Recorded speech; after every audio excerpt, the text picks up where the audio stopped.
Hey guys, day 4 breakfast. Let's see what we got.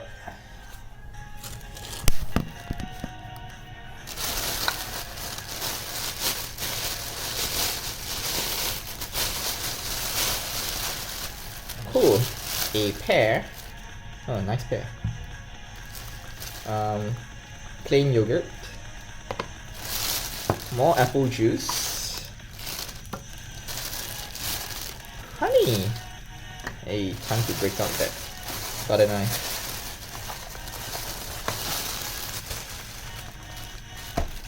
Oh, got ketchup as well. Wonder what's all this for, right?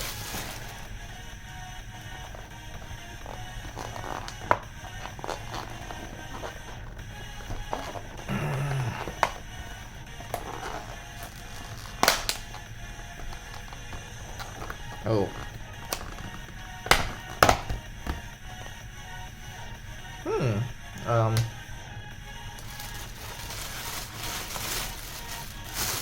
So this kind of looks like tomatoes, a quiche, sausages. I think this is some sort of oatmeal. Yeah, pretty healthy overall. Okie dokes. I am going to get my cutlery.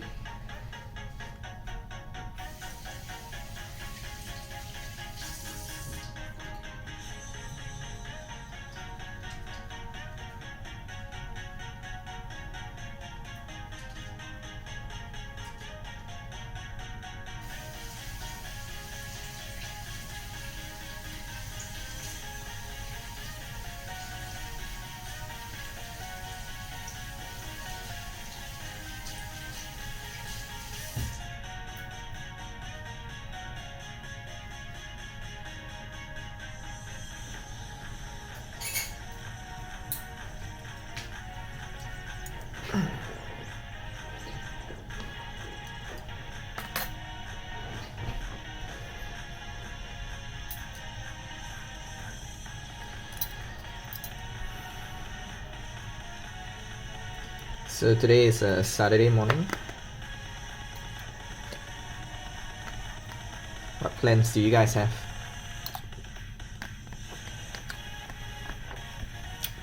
On my part, I'm literally not going anywhere.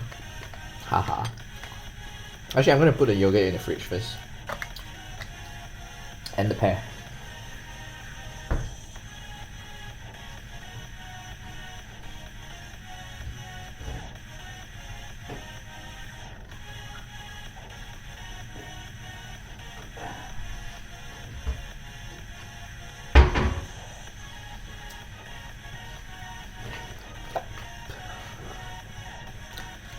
I do some reading, writing.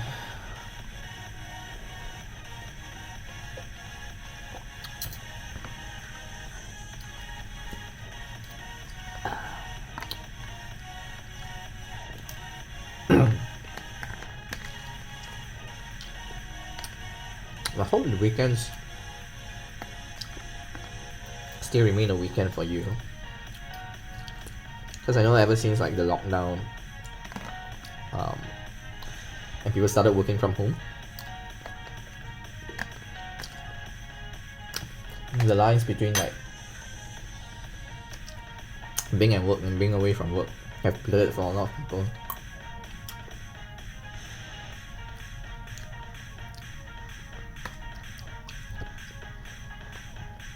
Oh wow. It is oats. It is so damn healthy.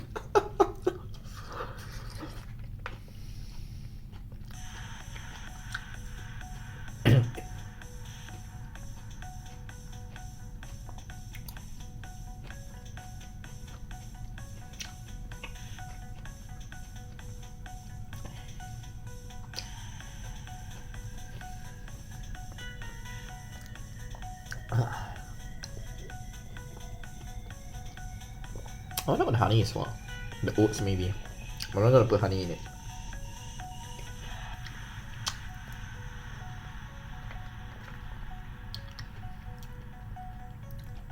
These are also like It's not the softest oats I've ever had.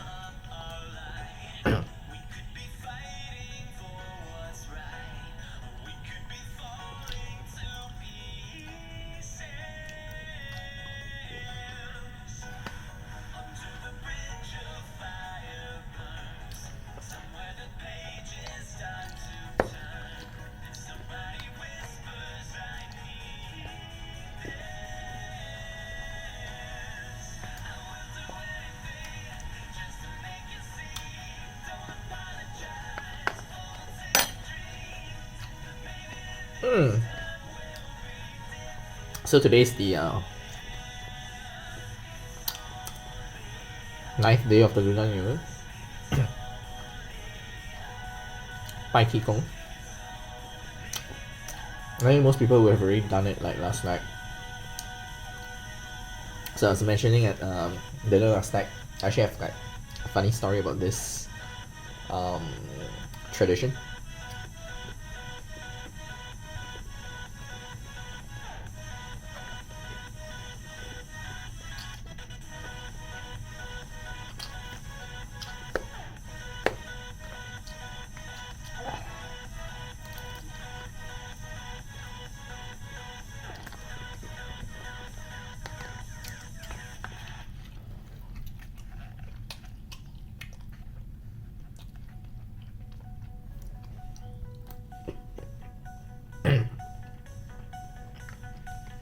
So this was back when I was like in primary 1,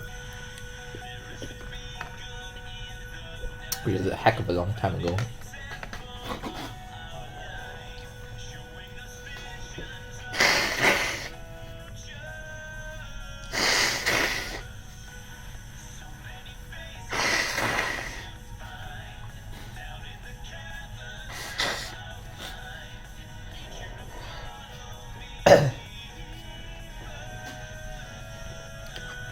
So starting in a Chinese school, not that it makes any difference to my story but well, okay, I guess it does. It kind of sets the context a little for why a teacher would ask something like that. But anyway, our form teacher, this was kind of like the lead up to Chinese New Year that year, like a couple of days before. So mostly we weren't doing anything in class. We were just like fooling around, bumming around, having like quiz nights and stuff like that. And actually, now that I come to think of it, primary school had a lot of fun, dumb shit. But yeah, so we were in class, like the teacher was asking quizzes or just like telling us trivia. So she was asking in class, hey, do you guys know why like the Hokkien offer up sugar cane when they pray to Ti Gong or Tian Gong during the 9th day of the Chinese New Year? Right. And I was very excited, right? Cause I knew the story, or at least I knew a version of the story that was told to me by a family member who shall not be named. So I happily raised up my hand, and I was like, yeah, 老师我懂. Right, yeah. So it was a Chinese school, meaning teacher I know. So the teacher, oh yeah, all right. Why don't you tell us? So I said, okay. So what happened was that the Hokkiens were fleeing a massacre by the Hakkas, and then they hid in a sugarcane grove.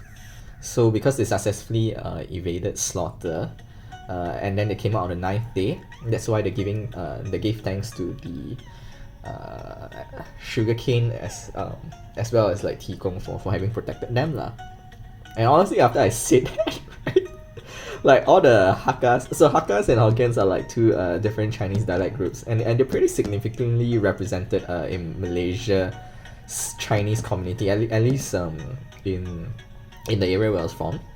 And yeah, so basically after I said it, right, I sort of all the Hokkiens and the Hakkas in class were about to like go at each other's throats lah, because basically I just suggested that an honored family tradition was actually caused by internet scene like warfare between the two of them, right? And yeah, it was like a miniature reproduction of the Larut Wars. My teacher was like freaking out. She was like, no, it's not the Hakkas who were killing the Hokkiens. It was I think she said like Qingping, which is, unless I'm much mistaken, it's like the Manchu army. So like I said, right, it's the funny thing because like if you looked it up today, people aren't exactly sure who the invading army was. I think the general consensus was that the Hokkiens were indeed hiding from an invading army, but we're not sure exactly which one.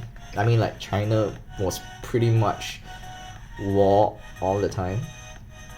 Um, yeah.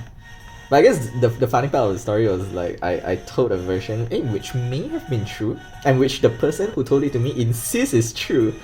Um, and then like basically sat back and watched the world burn because I was neither openly Hakka or Hokkien, right? In my heritage. Okay, I mean like as it turns out I'm actually a quarter Hakka on my grandma's on my paternal side. But I mean, that's besides the point. Like on that day, like, you know, they were all gonna fight. The teacher was like, whoa, everybody calm down, you know, it's not true. Xingqi got his facts mixed up. Yeah. Good times, man, good times.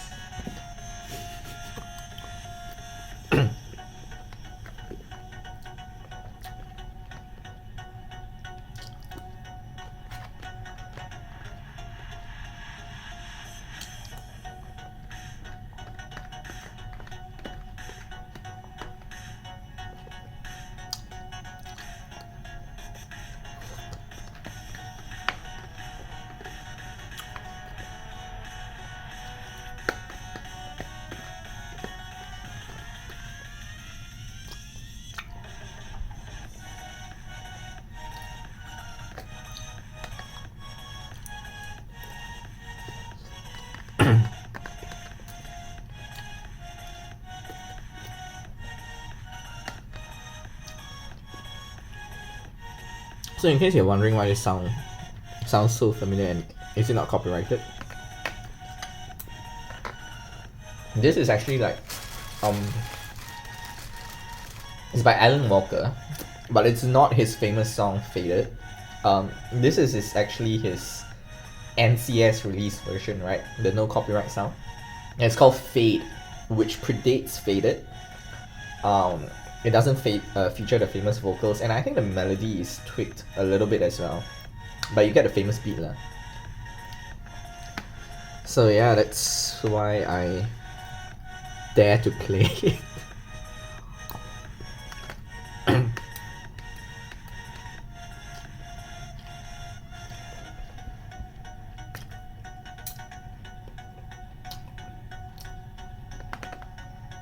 It's released in 20th November 2014. It's like, wow. 7 years ago. What the hell was I doing 7 years ago? Working, I guess.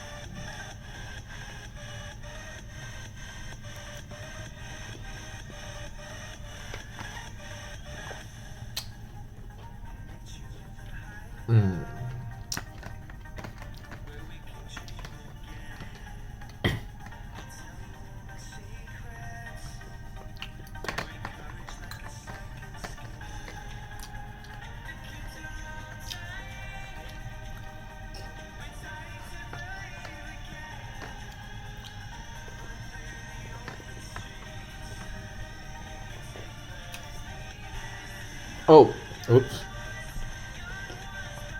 All my friends said that this video is not mukbang enough. Because like in mukbang, you gotta put the food like really close to the camera to show how much food there is. So like, yeah, mukbang. Sausage! Alright. At this point I'm probably just sounding offensive. Oh.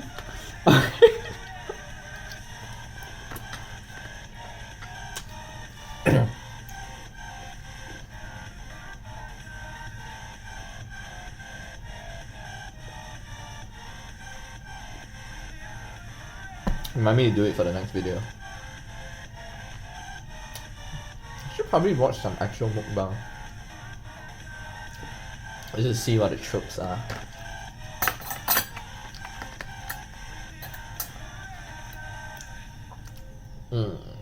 Alright. This is day 4 done. 10 more days to go.